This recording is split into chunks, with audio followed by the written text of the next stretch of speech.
So today I'm going to talk about 5 top tips that I have learned to help deal with my social anxiety. Now, I am not a medical professional, but these tips have definitely helped me in the past. Before we jump into it though, if you are new around here, my name is Eveling. I make videos on cystic fibrosis, mental health, I do some comedy sketches, so if you are interested in any of that, then please consider subscribing down below.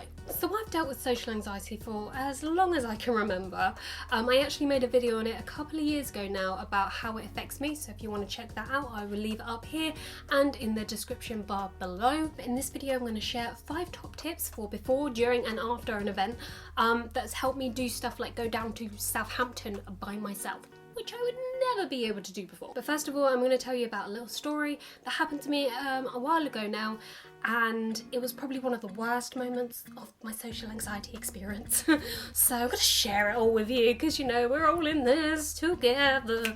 Yeah, I don't know what that was anyway. So I went on a weekend away with some people who I barely knew, and this was a couple of years ago now, and leading up to the event I was really anxious about it, but I kept pushing it down because I was like, no, we're not going to think about that now. And we all know pushing stuff down never helps anyone. But when it actually came to the day of leaving, I was like, no, I can't go. I'm adamant that I cannot go to this thing. I did, and my friend persuaded me to go. And if there's one thing you should know about me and my social anxiety, is that I don't like games with people who I don't really know. Friends and family, absolutely fine, but board games, group games, even I Spy, I cannot do in a group of people who I don't know. So there holds the first problem, because it turns out this group of people who I went away with are massive game lovers. Oh no! So the first night I managed to sit out of the games and just watch. On the second night, however, they were like, well, no one's ever played this game before, so we're all in the same boat here, Kate. You can do it. Go on, play this game, play this game. Everything in me was screaming, no, Kate, don't do it. Run away. And of course I hear this little voice go, okay. And that was the moment I died. No, as soon as I said, okay, and they were dealing out the cards, everything was just starting to bubble up. And then someone started reading out the rules, and I kid you not, I did not listen to a word of the rules because I was so focused on not breaking down in front of everyone, in front of a, you know, group of people who I barely knew. And I know that sounds a little bit dramatic, like, Kate, it's only a game, but there was obviously a lot more to it than that, a lot more pressures and stuff, but the game was the catalyst, which I almost absolutely broke down in front of this group of people. And then they started playing the game, and I didn't have a clue how to play, and I was literally living my worst nightmare. One of the benefits of this game is apparently you can just pick up a card, you don't have to put any down, you don't have to do anything with it. So that's what I did. I just kept picking up cards because I didn't know how to play. Oh, my voice has gone high. And it got to a point where in between goes, I had to text my brother, who knew how anxious I was about that weekend. And I had to text him and be like, distract me. Tell me about your day. Tell me about this. Tell me about your dinner. What did you have for dinner? Did you have peppers in your chicken curry? And I just had to keep on texting him because I was on literally the precipice of absolutely breaking down. And my brother was like, is everything okay? And I was like, no, don't ask that question. And it must have looked so incredibly rude to everyone else, me just on my phone between goes, not really playing the game, not really joining in on the game, when the truth is, I was really trying my hardest not to cry. And eventually when the game ended, I managed to excuse myself and go up to bed, and I barely made it through the door before I absolutely broke. Like crumbled, like disintegrated. Yes, like that. Quite dramatic thinking about it now. But it's one of the worst times I think I've had with social anxiety, where I was literally a mess, crying on the bedroom floor like, I can't do this, I can't do this. And I actually took a video, and I know you're probably thinking, oh, why would you take a video in that particular moment? Like, it's not one you want to remember, Kate. But it was actually as a reminder that if I ever felt anxious about this anything like that again, to either don't go or seek counselling weeks in advance. I might include it if I can find the video, but one of the things that I said was, Dad had asked me before I went on this weekend away, it's like, what's the worst thing that can happen?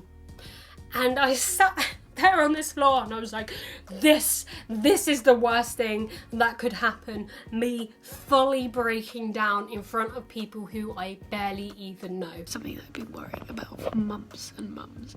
And people go, what's the worst thing that can happen, Kate? And I'm like, this almost happened downstairs. And that was the moment I decided that I needed to go back into counselling to sort this whole social anxiety out, or at least try and figure what's going on. So from that experience to a couple of years later, where I'm going down to Southampton by myself for a whole weekend, very unlike me, these tips I'm about to share with you can be implemented before, during and after an event. And when I say an event, that could be anything that you are socially anxious about, whether that's a phone call, whether that's an actual like gathering, a party, or whether it's an interview or going to the shops, whatever it is. That's what I mean when I say an event. Number one, what are you telling yourself before you go to an event? Are you telling yourself that you are going to be rubbish, that you are going to go bright red, that you aren't going to remember the words because words just seem to escape your brain, and your brain's going to go blank, your brain's going to go blank, or are you going to get muddled up with your words? What are you telling yourself about this event? And then write all of those points down, whether that's on a notebook, on a laptop, on a sticky note, whatever you want to do. Write it all down, and then next to each of them, write if it's a fact or if it's an opinion. Most of the time you will find that it is just your opinion that these things are gonna happen. And also be very aware of the language that you're using. I'm not talking, Spanish or French. I'm talking negative language. So are you telling yourself that you can't do this, that you can't do that? I have been told off so many times, like not actually told off, but told off in my counselling for saying, oh, I can't do this and I can't do that. And my counsellor always stops me and goes, can't? No, you can do this, you can do that. And it's just changing that one simple word, taking one letter off, that helps me to think more positively and a little bit more better. It's all about the wording that you use in your brain, because your brain's so powerful that any negative wording that you use, like I'm rubbish, I can't do this and I can't do that, that's just going to have a negative impact and a domino effect on everything else. And like my dad always used to say to me, there's no tea in cans. He always used to say that. So that's the first step, to be mindful of what you were telling yourself and what sort of language you were using. And secondly, if you were going down that list and you were like, oh no, that is definitely a fact, that's definitely a fact, what are you basing that on? Are you basing that on past experiences? Because if you are kind of predicting what's going to happen to you before it's even happened. You are carving out that path before you've even stepped on it. You are rocking that boat before you've even got in the boat. Is that an analogy? That could be an analogy. We will use it. So for example, something that I would think is, I'm gonna go red. Why is that, Kate? Because I went red here, here and here. I'm almost like projecting that out there for my brain, so my brain can go, oh, she's gonna go red. We better get that set up just in time. And if you are basing it all on past experiences, then here's what I like to call the blank canvas. Tip number 2. And a blank canvas is simply wiping away any past memories of that sort of situation that you've been in before. So for example, I remember the first time I used the blank canvas, and like I said in my previous videos, I get quite anxious about going to restaurants and ordering my food. I know, and here's the predicting, that if I go to a restaurant and I order food, I am very likely to go red, because I'm basing this all on past experiences. And the first time I used the blank canvas, I went to a restaurant and pretended like I had never been to a restaurant before. I'd never ordered any food before. I have never spoken to any of the waiters and waitresses before. And I was actually surprised of like how much confidence that gave me. It might not work for everyone, but it definitely worked for me. So I just wanted to throw that one out there. Don't base it all on past experiences. Blank canvas it if you can. The only exception to basing it on past experiences is if that experience was a positive one, because you can look back and be like, look what I did. I did this. So I can do this. That's the only exception to that rule. Number 3, do not overthink. And I know we all like to do this. Put your hand up if you have ever imagined what a situation is going to be like in the future, and you start thinking about it and where people are going to be, where people are going to stand, or whatever, and we start to feel nervous, we start to feel anxious and panicky. When is it ever 100% exactly the way I imagined? It never is. It never, ever, ever is. And a couple of days before I went on my trip down to Southampton, I started to panic. I was like, oh my God, and I was trying to imagine how it was all going to go out, and I just had to stop myself and go, no, wait, hang on, Kate.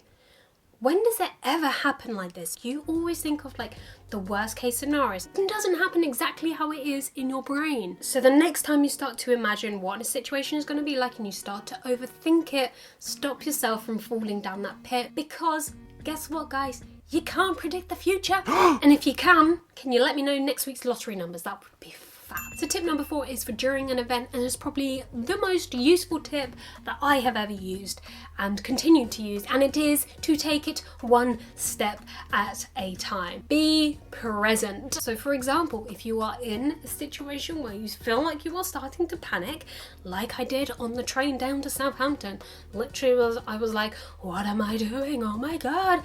I was just like, no, hang on. We're gonna stay present. Instead of thinking about how I'm gonna get to my Airbnb, if there's gonna be a bus, if there's gonna be Uber, how I'm gonna get food, blah, blah, blah, blah, blah. Instead of thinking about all of that, I'm just literally just gonna think about now. What can I hear on the train?